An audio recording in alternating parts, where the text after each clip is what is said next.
Sarah Mitchell's Sunday morning began like many others, with purpose and a clipboard in hand.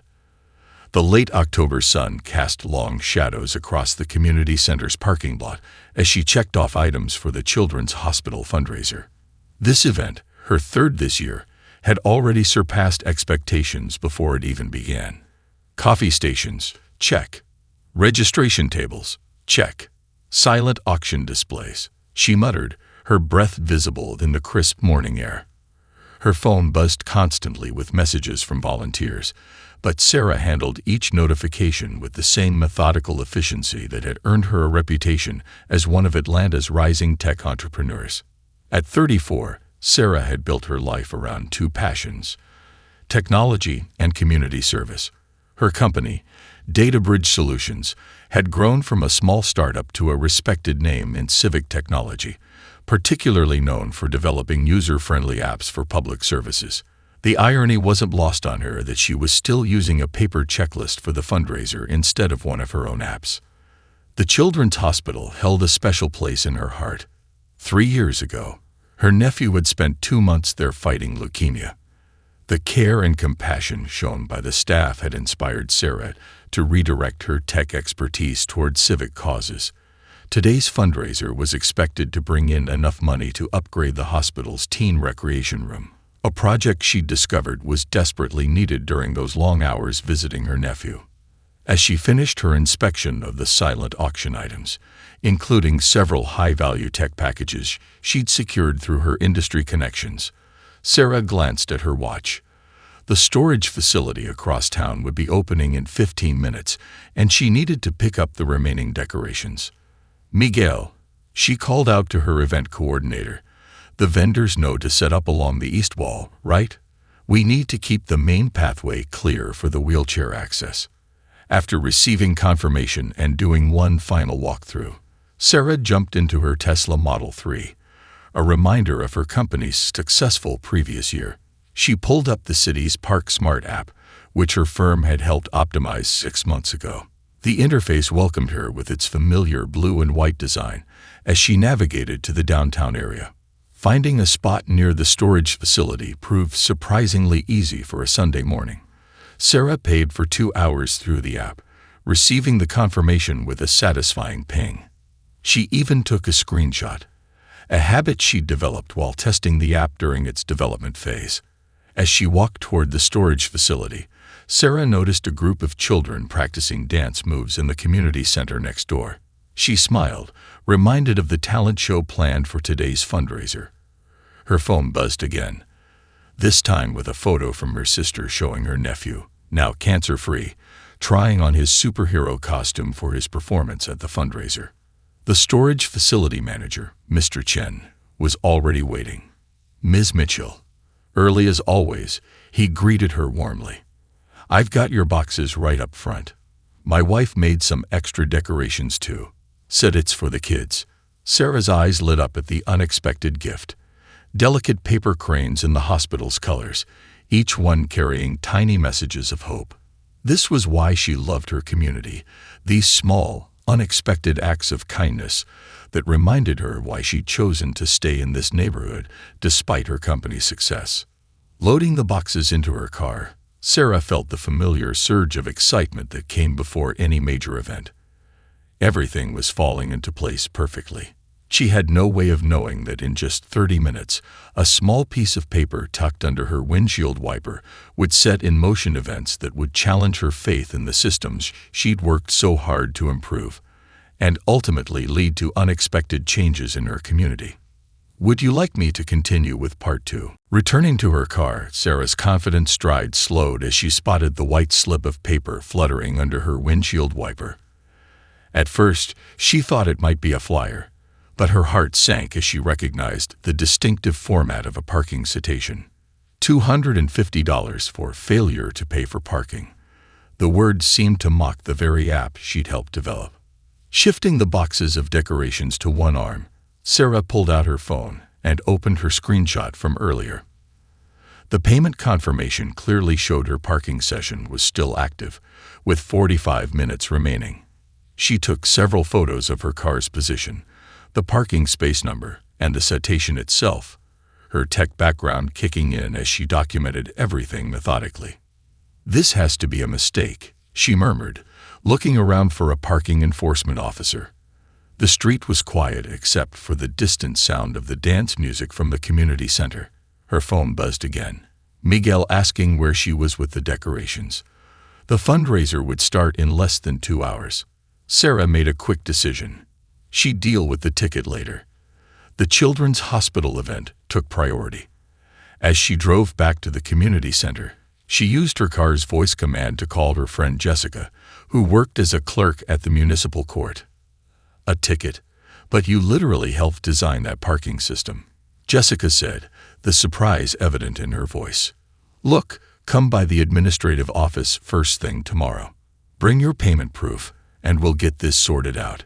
It happens sometimes with the new system, usually gets dismissed right away. The next morning, Sarah arrived at the administrative office armed with her evidence, screenshots, photos, and even analytics from the parking app showing her payment history. The clerk, however, wasn't Jessica. Instead, a man she didn't recognize regarded her documentation with obvious skepticism. "Digital evidence isn't sufficient," he stated flatly, barely glancing at her phone. "We need official records from the parking authority." "I can pull up the official transaction record right now," Sarah offered, opening another app. "I actually worked on this system's development." "You'll need to contest it in traffic court if you want to pursue this," he interrupted, sliding a form across the counter. Next Thursday, 9 a.m., Judge Harrison's courtroom. Sarah stared at the form, her mind racing. The fundraiser had raised over $50,000 for the children's hospital, a remarkable success that now felt overshadowed by this small but frustrating injustice. She thought about simply paying the fine. Her company was doing well enough that $250 wouldn't make a dent. But something about the principle of it, about the system she'd helped build being dismissed so easily, made her pick up the pen. As she filled out the form, an elderly woman next to her struggled with a similar citation. "I don't understand these new parking meters," she said, her hands shaking slightly as she held a ticket. "Everything's on phones now. I just want to put in my quarters like before." Sarah paused in her writing. This was exactly why she'd pushed for the app to include multiple payment options, including traditional coin meters. She turned to the woman and spent the next 10 minutes helping her understand how both systems worked, even downloading the app on the woman's phone and walking her through its features. "Thank you, dear," the woman said, squeezing Sarah's hand. "You should be working here, teaching people about this stuff." "Actually," Sarah replied, a new idea forming as she looked again at her court summons. "Maybe this is an opportunity to do just that." The municipal courthouse buzzed with morning activity as Sarah entered, dressed in a navy blazer and pencil skirt that projected both professionalism and confidence. She'd prepared for this hearing as thoroughly as she did for her tech presentations, with organized documentation and a clear, concise explanation of the digital parking system. Inside Courtroom B, Sarah observed several cases before hers.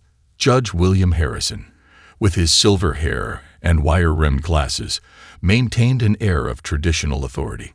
She noticed how he handled each case with swift efficiency, though his patience seemed to wear thin whenever technology was mentioned. "Case number 2347, Sarah Mitchell," the clerk announced. Sarah approached the podium, placing her carefully organized evidence on the surface before her. The fluorescent lights hummed overhead as she waited for Judge Harrison to look up from his papers.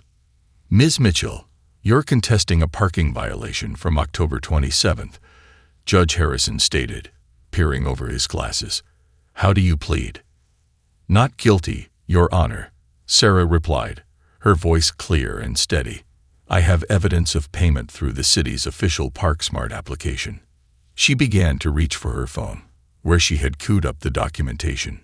"Ms. Mitchell," Judge Harrison interrupted, "are you aware that digital evidence must be submitted 3 business days before the hearing?" His tone carried a hint of weariness, as if he'd dealt with similar situations too many times before. Sarah straightened her shoulders.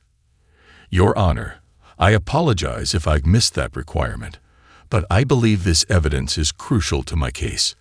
The ParkSmart app is an official city service, and I can demonstrate that payment was made and active during the time in question." The judge's expression remained unchanged. The citation indicates no valid payment was displayed. Officer Reynolds has submitted his sworn statement. He held up a paper form. "Do you have any physical proof of payment? A printed receipt, perhaps?"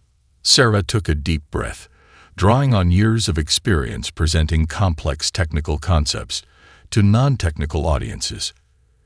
"Your Honor, the ParkSmart system was specifically designed to eliminate the need for physical receipts. It's part of the city's environmental initiative to reduce paper waste. I actually worked on the development team." "Ms. Mitchell," Judge Harrison cut in, "this court deals with facts, not technical explanations. Either you have admissible evidence of payment or you don't." At that moment, Sarah noticed a young law clerk in the gallery leaning forward with interest, tablet in hand. She realized this wasn't just about her ticket anymore. It was about bridging a generational and technological gap in the legal system. "Your Honor, if I may," she began again, modulating her voice to convey both respect and conviction. "The City Council approved this digital payment system as legally binding. Section 45B of the Municipal Code specifically recognizes electronic payments as valid proof of parking. I have the relevant code section here, along with the Council's resolution." Judge Harrison's eyebrows lifted slightly. Paper documentation of laws, at least, spoke his language. He reached for the documents Sarah had prepared, reviewing them with careful attention. The courtroom remained silent except for the soft shuffling of papers. Several minutes passed before Judge Harrison looked up again, his expression thoughtful but unchanged. Sarah held her breath, remembering the elderly woman from the administrative office, thinking about how many others might face similar challenges with the intersection of technology and traditional systems. The judge cleared his throat, and Sarah prepared herself for his decision, knowing that regardless of the outcome, this moment would mark the beginning of something larger than a simple parking ticket dispute. "Ms. Mitchell," Judge Harrison began, folding his hands on the bench, "while your preparation is commendable, I find your evidence insufficient. The fine will be increased to $500 for wasting the court's time with inadmissible digital displays." Sarah felt her heartbeat quicken, but her voice remained steady. "Your Honor, I respectfully request clarification on the basis for doubling the fine. If the City Council has approved digital payments as valid proof, how can evidence of such payment be deemed inadmissible?" The young law clerk she'd noticed earlier was now typing rapidly on his tablet. Something about his focused expression told her this wasn't routine note-taking. Judge Harrison leaned forward. "Ms. Mitchell, this court has procedures. We cannot simply adapt them every time a new app comes along. The increased fine stands as a reminder that court protocols must be respected." "I understand and respect the court's procedures, Your Honor," Sarah responded, her technology background giving her an unexpected advantage in maintaining composure under pressure. "However, I believe there's a crucial distinction between respecting procedures and acknowledging legally recognized forms of evidence." The courtroom remained silent, but Sarah could feel the energy shift.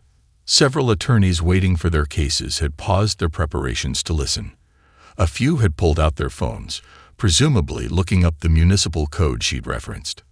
"Ms. Mitchell," Judge Harrison's voice carried a note of finality, "unless you have something to add that follows traditional court protocols, this matter is concluded."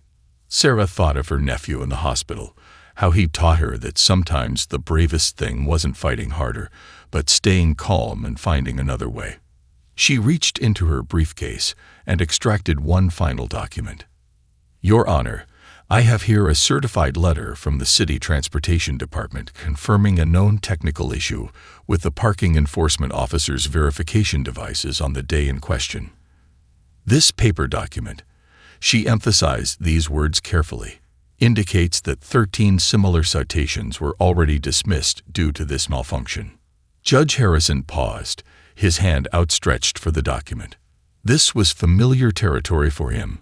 Official letterhead, government seals, traditional documentation. The silence in the courtroom grew heavier as you read. "This should have been presented at the beginning of your defense, Ms. Mitchell," he said finally, looking up from the paper. His tone had shifted slightly, but his expression remained stern. "However, it does raise some concerns about the validity of the original citation." Sarah stood quietly, her posture professional but not confrontational. She learned through years of corporate negotiations that sometimes silence was the most powerful response. The law clerk had stopped typing, his tablet now angled slightly toward the gallery behind him. Sarah caught a glimpse of a social media posting interface on his screen. Judge Harrison cleared his throat. "Given this new evidence, I will take this matter under advisement. Ms. Mitchell, you will receive the court's decision by mail within 5 business days." Next case. As Sarah gathered her materials, she noticed several people in the gallery watching her with interest. The law clerk gave her a subtle nod as she passed, and she spotted at least 3 lawyers scribbling notes about the city transportation department letter. Outside the courtroom, Sarah checked her phone to find several missed calls from her office. As she listened to her voicemail, her eyes widened slightly. The first message was from a local technology reporter, asking for comment on what was already being called the digital evidence debate. Sarah sat down on a nearby bench, realizing that what had started as a simple parking ticket had somehow touched a nerve in the ongoing conversation about technology's place in traditional institutions. Her phone buzzed again, this time with a notification that would make this routine traffic court appearance anything but ordinary. The video clip spread across social media platforms with remarkable speed. The law clerk's recording, though only 3 minutes long, captured the essence of the courtroom exchange. Sarah first saw it during her lunch break when her company's PR director rushed into her office. "Sarah, you need to see this," Lisa said, turning her tablet to show a Twitter feed exploding with comments. The hashtag digital divide was trending, accompanied by thoughtful discussions about modernizing the legal system. The video had been viewed over 100,000 times in just 2 hours. What caught people's attention wasn't drama or conflict. It was Sarah's composed professionalism, contrasted with the evident disconnect between digital and traditional legal systems. "Your interview skills finally paid off," Lisa remarked, scrolling through the comments.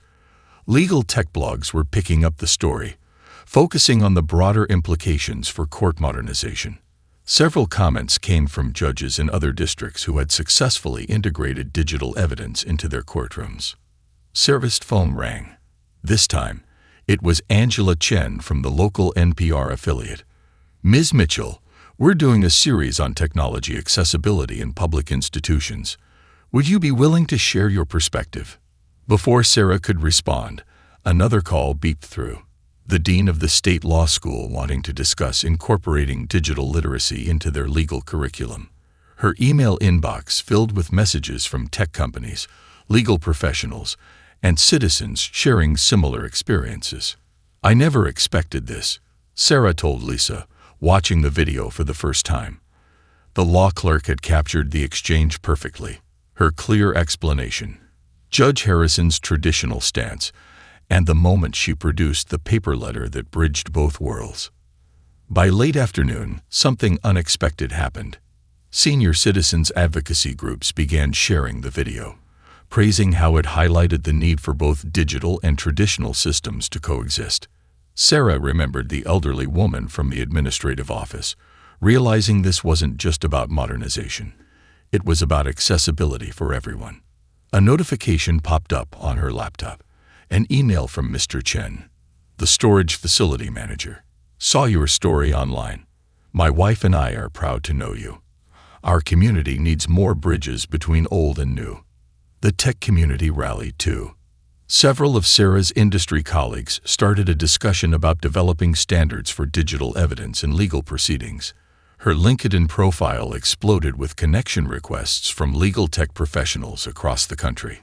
But what touched Sarah most was an email from Dr. Rodriguez at the Children's Hospital. "Our patients watched your video today. You showed them something important, that standing up for change doesn't mean being disrespectful. The teens are calling you their tech hero."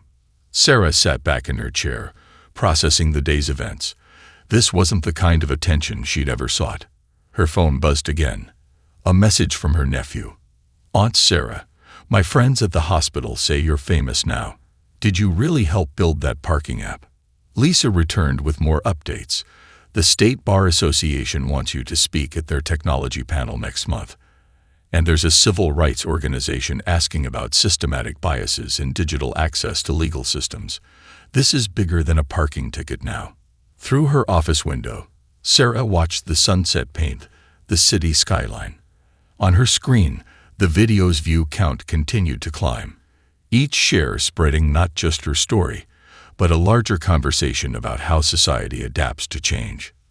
"What do you want to do?" Lisa asked, watching Sarah's thoughtful expression. Sarah turned to her computer and began typing. If her experience could help bridge the gap between traditional systems and digital innovation, she had a responsibility to contribute to that conversation. The real work, she realized, was just beginning. In the weeks following the courtroom incident, Sarah found herself at the center of a constructive dialogue about modernizing the legal system. Her company's conference room became an unexpected hub for weekly meetings between tech experts and legal professionals, all focused on one goal: making justice more accessible in the digital age. The challenge isn't just technological, Sarah explained to a group of judges and attorneys who had reached out for consultation. It's about creating systems that work for everyone, regardless of their tech comfort level. She displayed a prototype of a new interface that combined traditional documentation with digital verification methods. The local bar association had taken particular interest in her case. During their monthly meeting, Sarah demonstrated how blockchain technology could verify digital evidence while maintaining the court's need for reliable documentation. Several judges, including some of Judge Harrison's colleagues, asked thoughtful questions about implementation. "What strikes me," commented Judge Martinez, a tech-savvy family court judge, "is how your approach respects both traditional legal procedures and digital innovation. We've needed this bridge for a long time." Sarah's inbox filled with stories from people facing similar challenges.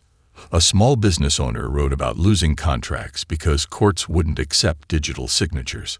A rural clinic shared frustrations about telemedicine records being rejected in disability cases. Each story reinforced the importance of the work. One morning, Sarah received an unexpected email from the law clerk who had recorded her courtroom exchange. James Chen, now openly involved in legal tech advocacy, had been tracking similar cases across the state. His data revealed a pattern. Courts were increasingly facing digital evidence questions, but lacked consistent protocols for handling them. "Your company's expertise could help create those protocols," James suggested during a video call. "We need standards that make sense for both the courts and the public." Sarah's team at DataBridge Solutions began developing a framework for digital evidence verification. They collaborated with court administrators, cybersecurity experts, and accessibility advocates to ensure their solution served everyone's needs. The project gained attention from state legislators. Senator Rodriguez, chair of the Judiciary Committee, invited Sarah to testify about modernizing court procedures. "What impressed me about your case," the senator told her, "was how you highlighted the need for evolution without demanding revolution." During this time, Sarah maintained her community involvement. She organized workshops at senior centers, teaching digital literacy while learning from attendees about their concerns with technology.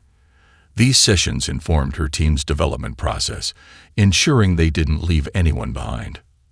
"Remember when you helped me with that parking app?" the elderly woman from the administrative office asked during one workshop. She had become a regular attendee and vocal advocate for user-friendly digital systems. "Now I'm teaching my friends at the senior center. We're not afraid of technology anymore. We just needed someone to show us how it fits into our lives." The Children's Hospital invited Sarah to speak at their Teen Tech Club. She shared her courtroom experience, but focused on the importance of bridging divides rather than creating them. The teens surprised her with their insights about making technology more inclusive for their grandparents' generation. One afternoon, Sarah received a call from Judge Harrison's clerk. The judge had been following the developments and wanted to meet, not about her case, but about the bigger picture of court modernization. It was a small step, but a significant one. As Sarah prepared for the meeting, she reflected on how a simple parking ticket had catalyzed meaningful change. Her phone buzzed with a notification. The state Supreme Court had just announced the formation of a committee on digital evidence standards, and they wanted her input. Sometimes, she wrote in her meeting notes, progress comes from unexpected places. Our job isn't to force change, but to build bridges that make it possible. Sarah sat in her office, reviewing the final draft of her legal education app, Bridge Justice. The interface gleamed with simplicity, exactly what she'd envisioned when this journey began. Her team had spent months perfecting features that would serve everyone from tech-savvy teenagers to seniors who preferred traditional methods. The beta testing results are in, announced Marcus, her lead developer, entering with a tablet displaying user feedback. 92% positive responses, with particularly high marks from senior users and legal professionals. The app had evolved far beyond its original concept. What started as a simple digital evidence validator now included features like automated court document preparation, multilingual support, and an innovative traditional mode that presented digital information in familiar, paper-like formats. Judge Martinez's office called, Marcus continued. They want to pilot the app in their district starting next month, and 3 other counties have expressed interest. Sarah smiled, remembering the workshop where a group of senior citizens had helped design the traditional mode interface. Their insights had proven invaluable, proving that the best solutions came from listening to all voices. The app's development had sparked something larger. Law schools across the state began incorporating digital literacy modules into their curriculum. Sarah's company partnered with the State Bar Association to create certification programs for digital evidence handling. Ms. Mitchell, her assistant, called from the doorway. The Tech Accessibility Committee is ready for your presentation. In the conference room, Sarah faced a diverse group: judges, attorneys, community advocates, and tech experts. Among them sat Judge Harrison, who had gradually become an unexpected ally in bridging the digital divide. Bridge Justice isn't just an app, Sarah began, standing before the projection screen. It's a blueprint for how we can modernize our legal system while ensuring no one gets left behind. She demonstrated how the app could convert digital evidence into court-approved formats while maintaining verification chains. A feature allowed users to toggle between digital and traditional documentation styles, respecting both preferences while ensuring legal validity. What impresses me, Judge Harrison spoke up, is how this preserves the integrity of legal procedures while making them more accessible. It's evolution done right. The presentation concluded with video testimonials from beta testers. A grandmother described helping her grandson contest a traffic ticket. A small business owner talked about successfully submitting digital contracts in court. A rural clinic administrator shared how the app helped patients manage legal healthcare documents. After the meeting, Sarah received news that would mark a turning point. The state Supreme Court had officially adopted guidelines for digital evidence, using many recommendations from her team's research. Bridge Justice would be one of the first approved platforms under the new standards. Back in her office, Sarah found an email from James Chen, the law clerk whose video had started it all. He was now working with a national legal technology initiative, using lessons from their experience to help other states modernize their court systems. Your app launch made the National Bar Journal, Lisa announced, dropping the latest issue on Sarah's desk. The article title read, Bridge Justice: How One Parking Ticket Sparked a Legal Tech Revolution. Sarah picked up the journal, but her attention was drawn to a handwritten note that had fallen from its pages. It was from the elderly woman from the administrative office. Dear Sarah, today I used your app to help my neighbor file court papers. Remember when I could barely use a parking meter? Thank you for showing us that progress doesn't mean leaving people behind. You've built more than an app. You've built hope. As the afternoon sun cast long shadows across her desk, Sarah opened her laptop to begin work on the app's next update. On her screen, a notification popped up. a reminder for tomorrow's meeting with state officials about expanding the program. The real work was far from over, but the path forward was clearer than ever. 6 months after Bridge Justice's launch, Sarah stood at the podium in the state Supreme Court auditorium, surveying the diverse crowd gathered for the first annual Legal Technology Access Summit. The journey from a contested parking ticket to this moment felt both surreal and perfectly logical. When I received that parking ticket last October, Sarah began her keynote address. I never imagined it would lead to this, but sometimes the smallest moments reveal our biggest opportunities for progress. The statistics displayed behind her told a compelling story. In the first 6 months, Bridge Justice had helped process over 50,000 cases, with a 98% satisfaction rate across all age groups. More importantly, the digital divide in legal access had begun to narrow measurably in participating districts. Judge Harrison sat in the front row, now serving as chair of the Court Modernization Committee. His journey from skeptic to advocate had become a powerful testament to the possibility of change. Next to him sat James Chen, recently appointed as the state's first Legal Technology Access Director. Success isn't just about creating new technology, Sarah continued, clicking to a slide showing senior citizens helping teens navigate traditional legal documents. It's about bringing people together, about understanding that progress works best when it carries everyone forward. The presentation highlighted unexpected outcomes: senior citizens becoming digital mentors at community centers, law students running tech literacy programs in rural areas, and court clerks developing innovative ways to serve diverse populations. Ms. Mitchell, a voice called during the Q&A session, how do you respond to critics who say this is making the legal system too informal? Sarah smiled, remembering similar concerns from months ago. Accessibility doesn't diminish formality. It strengthens justice by ensuring everyone can participate fully in the legal process. After the summit, Sarah walked through the courthouse halls, now equipped with digital assistance kiosks that could switch seamlessly between high-tech and traditional interfaces. A young mother at one kiosk was helping her elderly father file documents, both generations working together comfortably. Her phone buzzed with a message from her nephew. Aunt Sarah, my school's doing a report on people who changed their communities. Guess who my teacher suggested as a subject? Later that afternoon, Sarah returned to the parking spot where her journey had begun. The old meter had been replaced with a new hybrid system. Digital payment options alongside traditional coin slots, with clear instructions in multiple languages. A small plaque nearby read, "Innovation meets tradition, making justice accessible for all." Back in her office, Sarah reviewed proposals from other states interested in implementing similar programs.